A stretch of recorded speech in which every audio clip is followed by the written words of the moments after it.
Welcome to the Real Estate Pros Show, where we interview real estate investing professionals from coast to coast, as well as the service providers that serve the real estate investing industry. Our goal is simple: share what's working now to help you improve and scale your business to the next level and meet the pros that can help you get there. Real Estate Pros is powered by Investor Fuel, America's leader in helping real estate investors and professionals build the business you need to live the life you've always dreamed of. Let's start today's show. Property insurance for real estate investors doesn't have to be difficult, but it does need to be there to protect you when you need it. MyInvestorInsurance.com not only provides insurance at 15 to 30% cheaper than traditional agencies, it's built specifically for real estate investors like you. You can set up an account in about 2 minutes, get quotes on properties, turn on and turn off insurance for your fix and flip or rental properties in around 2 minutes without having to talk to anyone directly, all through our portal. There's no better way or faster way to make sure you've got the coverage you need to protect you, and no more lengthy policies either.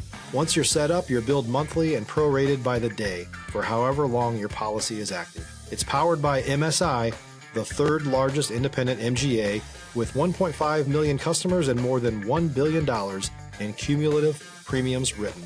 Get set up today in about 2 minutes at myinvestorinsurance.com/fuel.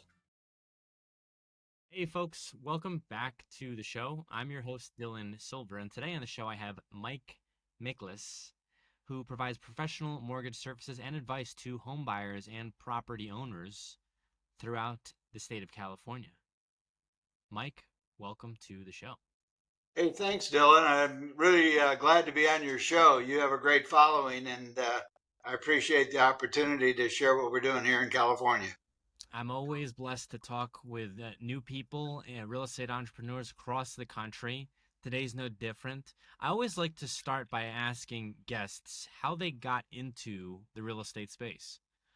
Well, my story is particularly fascinating, and it was interesting enough that I was invited to participate in Jack Canfield's latest book last year called Success Redefined. And so my chapter is defined as servant leadership fuel. And the truth is, I answered an ad this big coming out of UCLA to promote thrift and home ownership, and went to work for a savings and loan back when we had savings and loans and thrifts. In my adult lifetime, we've gone from 110,000 banks and savings and loans to only 4,300 in the country. And so I migrated from banking into mortgage banking, and from mortgage banking into mortgage brokerage. So 28 years ago, after going to a men's Christian conference in Oakland called Promise Keepers, I came home and decided to start Integrity Mortgage. And now we're in our 29th year. So let's talk about scaling a business, right? Of course, the many myriad of changes you've seen over that duration of time. As a real estate agent, new agent myself, but also wholesaler, and as just someone in the real estate space, I've seen now, it seems like every 5 years people have to adapt. So talk about going in full cycle, which I consider to be 25 years, as someone in the real estate space, and how the business has changed. Well, the business has changed immensely. I used to take a loan application on one page and go out and drive the street that the house was on and shoot a Polaroid to attach a picture of what the bank was going to lend on. And we used little things like this called a factor book to manually calculate the payments. So every once in a while when I get an uppity young loan officer, I toss this at him and ask him if he can calculate a payment faster than I can. But the truth of the matter is the computer does it all for us now, and the analysis happens with AI now. I mean, we can even upload information into some of our primary wholesale lending partners and get an analysis of the self-employed individual's situation, or if it's a DSCR loan, which, as you know, is an investment property purchase where a borrower wants to use the property only to qualify for the mortgage and not consider other income factors. We can literally upload those into the systems now and get a reasonable range of what we can expect for our clients prior to an appraisal. So the industry has changed dramatically. When did you start to see these DSCR loans coming What's about? that now? When did you start to see these DSCR loans coming about? We started seeing those in the past 2 to 3 years, really. And let me explain why. The reason why is because in 2008, in the one real estate collapse in my lifetime, and probably the only one you'll see in your lifetime, uh, we came up with a new way to underwrite that required ability to pay. And so all qualifying mortgages approved through Fannie Mae, Freddie Mac, and the other agencies and the Ginnie Mae FHA loans, they all require an analysis of ability to pay. Prior to that, we had some really horrible, goofy instruments, and we had a perfect storm where the birth rate collapsed at the same time the builders were overbuilding, and we literally had what we called liar loans, where you didn't have to prove your income or anything else. When that collapsed, we went to ability to pay. When ability to pay got its footing, and after about 10 years of operating under some more restrictive rules, then the marketplace began to say, well, what about the small investor that would like to buy a ninth unit? Or what about the small investor who has the capital to put down a down payment, but may not qualify for their income purposes because they're self-employed and their accountant's very good at hiding their income for tax purposes? That's why the DSR loan came into being. And it's a great tool for someone that wants to buy an investment property but may not qualify based on traditional ratios. Stop living on an island and join the #1 mastermind in America for professional real estate investors. Investor Fuel is a community of hundreds of the nation's top investors working together to build stronger businesses and better lives. In addition to the amazing community of real estate investors acting as a board of advisors for one another, Investor Fuel members have access to 100% funding on purchase and repairs for our members only, a health insurance program, and benefits and discounts that more than pays for the membership of most of our members, meaning it's actually costing you money to not be a member of Investor Fuel. If you're looking to scale your business and build a business that allows you to live the life of your dreams, please visit investorfuel.com today and book a call with our team. Yeah, I look at it and I think it's it's one of these deals where I think a lot of people are unaware. I mean, I'm in it, so I see a lot of real estate entrepreneurs taking advantage of it. But the general public probably has no idea what that acronym stands No, for. the public does not have any idea about that. You're right. You know, and there's so many tools that people can use. I think about when I'm still relatively new in my real estate journey. Been doing this 2 years. When I was on the outside looking in, just trying to be somewhat involved in the real estate space, no one that was in my circle really even thought that it was realistic, because it was like, well, what do you know about real estate? What are you going to go flip houses? Where's the money going to come from? This cash for keys thing, that's not real. You know what? I don't understand wholesaling. What is that, like wholesaling a car? You know, so people were very much, and it makes sense. It's like a whole other language. But then kind of you peel it back layer by layer. And I've always told people, and I've said this on earlier podcasts, that the thing that I worried so much about in the beginning was how to do everything. And now that I'm 2 years in, I worry more about who do I got to talk to who already knows how to do it. And let me ingratiate myself in their circle and I'll learn faster that way. Well, that makes you very insightful and a quicker learner than me, because the truth of the matter is sometimes we tend to try and grow by asking, how do I do that? How do I do that? How do I scale? And everything's impossible till somebody else has done it once, and then we realize it's very possible. You know, it was impossible to run a 4-minute mile until it was done. And so the real question in many cases is not how do I do this next, but to scale, it's asking who do I need on my team to make this possible for me? You know, and sometimes when you're working on a project and you don't find that person, then you go to your network and you say, who do you know that I need to know that has knowledge about this? And if you have a good network of supportive, talented, knowledgeable people, they're going to surface the who for you. If you're looking for consistent, high-quality leads, look no further than Investor Machine. Investor Machine isn't just another agency. It's the most sophisticated, data-driven lead generation company on the planet for real estate investors, and serves the role of being not just a lead generator for your business, but a marketing partner that is helping you achieve your goals along the way. Go to investormachine.com to learn more and schedule a call with our team today.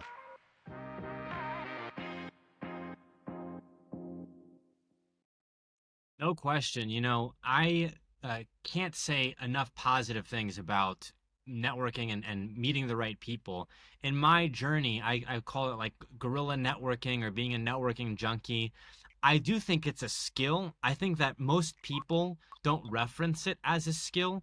They reference it as you're a people person. And I'm shockingly, I'm a co-host on this podcast. I wouldn't consider myself a people person by nature. It was something that I realized for survival purposes, definitely in the real estate space, I just had to be, because I didn't have, and it was no one in my circle who remotely believed that real estate was a possible career path for, definitely for me, but let alone for maybe themselves even. So I had to really go outside of not just my comfort zone, but my circle, and find a whole new way really to make a living. And that process was eye-opening for me. Yeah, I describe that as seeking travel advice from somebody who's never been there. Yeah. You know, I had a young man that I just recently helped with his first purchase. He came to me. He's in his early 30s. He's been reluctant to buy because he's always been told that if you buy, you're going to be saddled with the house. And he wasn't sure he could make the payments and every excuse. And in his circle of friends, I asked him how many of his circle of friends were homeowners, and it was very few. So I said to him, I said, do you want to be held in the same position as all of them, or do you want me to explain to you the miracle of compound interest, which is you put 5% down as an owner occupant and move in, and if you buy a $500,000 property and it appreciates 4%, you just made $20,000 on your $25,000. How does that compare to the other investing you're doing in your life? And at that point, the light bulb went off a little bit, and he said, well, but maybe I can't afford the payment of a $500,000 property.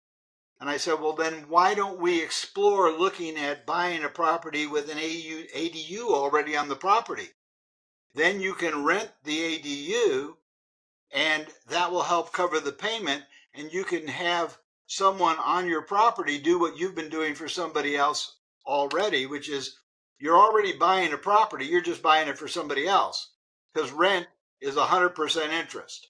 So at that point, he looked at it and he said, yeah, this makes a lot of sense. And it made so much sense that he found a property with a little one-bedroom ADU, and he's single. He moved in the ADU and rented the big unit, and he's practically, his P&I is covered completely. So all he's paying is taxes and insurance, and he's building the first rung of generational wealth for him and his future family if he ever finds the girl he wants to marry. He will. He's doing it the right way. I think the ADUs are going to be more and more popular. It's very interesting. Actually, this podcast is filmed out of an ADU on a ranch in Dallas, North There Dallas. you go. And so if you hear any farm animals in the background, they might make an audible appearance. But the ADUs Well, are that's Schedule F. That's a whole nother topic of conversation for qualifying people to buy. I mean, I'm in Texas, right? So we like to think, at least, and I certainly experienced it, that our exam, the Texas real estate exam, is one of the harder ones because there's so much that's very unique about the Texas real estate market. You have your mineral rights, you've got farm and ranch, you've got our own unique laws. Like Texas was its own country at one point in time that many people may not. I know your junior lien rules are unique in terms of home equity or a second mortgage type of thing. That Yeah. I'm aware of. Very, very, very unique in so many regards. I don't want to butcher it because it was one of these deals, Mike, where I studied as much as possible, And I was grateful that I passed. And then, to be honest, every time that I get asked a certain question, I said, let me look it up. Let me look it up, because Yeah. there was so much information. Well, The, knowledge is that. Knowledge is knowing how to look things up, and AI is making it easier than ever. You know, when they asked Albert Einstein his phone number, he reached for the phone book. Okay, so you know that the storing stuff in your mind isn't as important as knowing how to find what you need to know when you need to know it. Yeah, there's actually, going back to the ADU topic. There's actually an interesting real estate play that's happening out in real time over here. So, to my knowledge, and I could be butchering this slightly, for people who have like short-term rentals on a property, that you can't have multiple different units on a property and have them both. And I could be butchering this slightly, but in Texas at least, or in the Dallas area, but they may be doing it or passing some legislation where you could actually have multiple units on the same property, which would really change things. So then you have ADUs, and you have the house, and then you have the ADU, and you can do them both. And this may actually be happening already, but I've heard some chatter about this, and I thought, wow, that would be interesting, right? So if you have your house and then you have a dwelling unit in the back, and you're able to rent out both of them, I mean, that would be phenomenal. If you're a new or newer real estate investor looking to launch or grow your real estate investing business, please check out Investor Fuel Club. It's a coaching community, but unlike anything you've ever seen before. And you can actually partner with members of our mastermind from coast to coast on deals right in your market. There's no better opportunity to build a consistent business than to literally partner with pros to help you avoid costly mistakes, avoid the need for capital to do deals, and help you eliminate your fears as you're starting your business. Learn more about Investor Fuel Club at investorfuel.com/club. Well, the battle there is the battle between the social planners who want all the ADUs on existing residential properties that are single family residential areas near other modes of transportation besides cars. You know, they're really pushing them in California to be along bus line, train line, commuter lines. And they've tried for ever since, what was it, Jessica Rabbit or whatever in the 1930s to keep people in public transportation in LA, and they've never succeeded. So um, the truth of the matter is we love our independence, and that comes back to we touched on it, but I had a topic in the back of my head that I wanted to mention because your show appeals to investors and the parent show talks about the investment in real estate community. And we literally have 7 different ways today to qualify a self-employed person. So it's important to know that if the tax returns don't work, there are other vehicles. It could be bank statements. It could be a CPA letter. There are a variety of tools available, 7 of them, that we can use with a self-employed individual to help them purchase a property if at first blush their tax returns don't support the decision to lend them the money. There's 2 areas, Mike, that I'd like to dive into here. The self-employed is one, without giving away all the gold. Don't give away all the sauce, Mike. Let's say No, something. no. The The other truth is, one, the truth is it's much easier for me to do it than to explain it. yeah. The other one is recent college graduates who, would maybe like to qualify for a home, and realistically, can they? And I've heard some interesting things, like people using job letters and a diploma to qualify. I don't know how the validity of this, because I don't have any deeds in my name yet. I'd like to. So let's dive into those topics, and I'd love to get your feedback there. Well, let's take them in reverse order. Let's first talk about that college graduate because we're in graduation month right now, and people are graduating and they've got the diploma, okay, but they don't have a job. Well, really, we don't need the 2-year income history if they've been full time in school. We need the diploma, and we need to have them have a letter, an offer letter from an employer in the field that they intend to work on. So if they have an engineering degree, I don't want a letter saying that they're going to be the bouncer at the local club, right? We need a civil engineering or whatever type of engineering they specialized in. We need that type of employer to say, we intend to hire Dylan Silver to start August 1st at a base salary of $90,000 a year or whatever it happens to be. And then based off of the letter combined with the diploma, we can get an approval in place, and it will be a subject to approval, subject to you receiving the first pay stub. Okay? So that's how that works. Now, with respect to the self-employed and that whole topic, really it's a matter of, the old conversation about communication requires a conversation. In other words, you have to listen as well as hear. And you have to have, in my industry, which a lot of loan officers don't have, which is why I've been so successful all these years.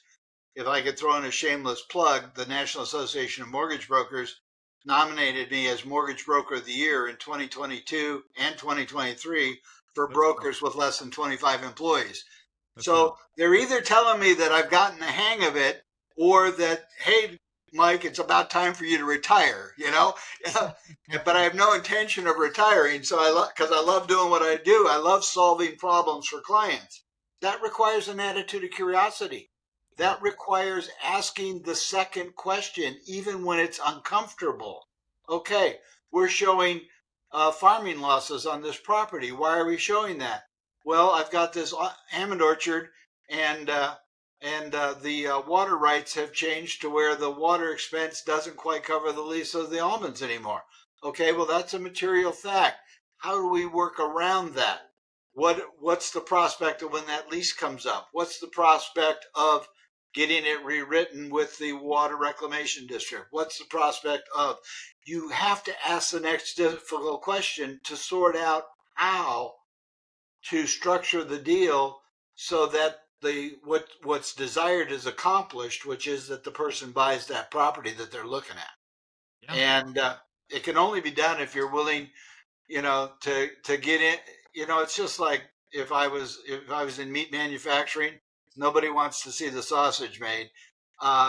You really need to be able to, muscle the facts a little bit and knead them and work them up to where you can bake up the right explanation of why the transaction makes sense. Because at the end of the day, AI doesn't make the decision. People make the decisions. And the person that's going to sign their name to that loan has to trust me that I have properly vetted the situation. And that requires the client trusting me to give me the information I need to put them in the best possible light. Because, let's face it, you can send 5 photographers out to shoot the same property, and you'll know after looking at the photographs which one presented the property well. 100%. Absolutely. Same with your financials. You can talk to 5 loan officers and get 5 different pictures of yourself, and a couple of them will look like the initial AI animated pictures, and you won't like them at all. I think, Mike, the loan officers, loan originators, this space is so critical. Everyone, when you're going home shopping, right? You're looking at the homes. Maybe you're on Zillow. You're looking for agents. And right. Maybe the agent connects you with a loan officer. And I think a lot of young people specifically have had I can speak for myself and other people who I've talked to, have almost had some bad taste, because you get maybe somebody who doesn't give you lots of options or perspective, or says, well, you need, $50,000 down and a co-signer. So, and you're like, well, I might make, $80,000 a year selling cars. What's the issue here? Is it the credit? Well, the credit's good enough, but you just don't have a lot of history with large loans. And I think a lot of people, I can speak for young people, feel like, well, this is discouraging, and kind of give up. But now that I'm on the other side of this, now like 5-6 years later, after going through this process the first time, I realize, the loan officers, these people are really who drive the whole deal. Because the real estate, the listing agent isn't going to take it too seriously, your offer, if you don't have the approval letter, and you're not going to be able to get anything anyhow without that. So one of the things that I do that's totally different, and in fact, I just got from another mortgage company, and I won't hold this up because it's on their letterhead, But this person was pre-approved for a 96.5% conventional loan. Obviously, it's FHA. It's 3.5% down, but that's not what the letter says. And the expiration date of the approval is May 16 of 2026. They've approved them for an entire year. Now, mind you, the credit scores can change. Mind you, they don't know the taxes or insurance of the property the person's writing on. So that letter would be better served down in the little room downstairs where the flushing mechanism is than it would be in use for a loan. My letters are totally different. My first step with a client is I would say, Dylan, how much property do you think you want to try and buy? Now, next question, what price range or what payment range would you feel comfortable writing a check every month? Let's compare it to what your rent is now. And let's talk about how the principal portion of every payment is an investment where you're taking money out of your left pocket and putting it in your right. Let's have that conversation. Now that we've dialed in, based on your income, you can buy a house up here, but based on your comfort zone, you're telling me you want a payment down here. And we need to reconcile those. So what I'm going to do is I'm going to prepare a total cost analysis and give you what you're capable of and what you're willing to do so that you have them side by side and can evaluate where you want to be as you're out looking on Zillow, or in my particular case, I encourage people to look at realtor.com. I still think the A in Zillow stands for accuracy. I just can't break my feeling about that. So I know that's the preferred platform of the millennial, but, realtor.com has a lot more detailed information on the property, its history, and so forth that's very valuable to people. And it's becoming now the second largest search engine for real estate.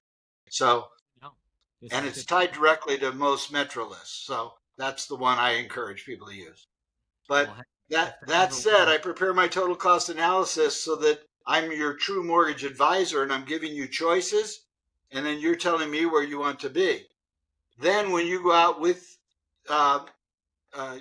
your agent and write, in this case, you're taking your client out to write on a property, I'm available so that if they find a property that's on Lariat Street in downtown Dallas and it's the house of their dreams and it's listed at, pick a figure. So let's just say for this argument, 600,000, and you want to go in there and offer 580.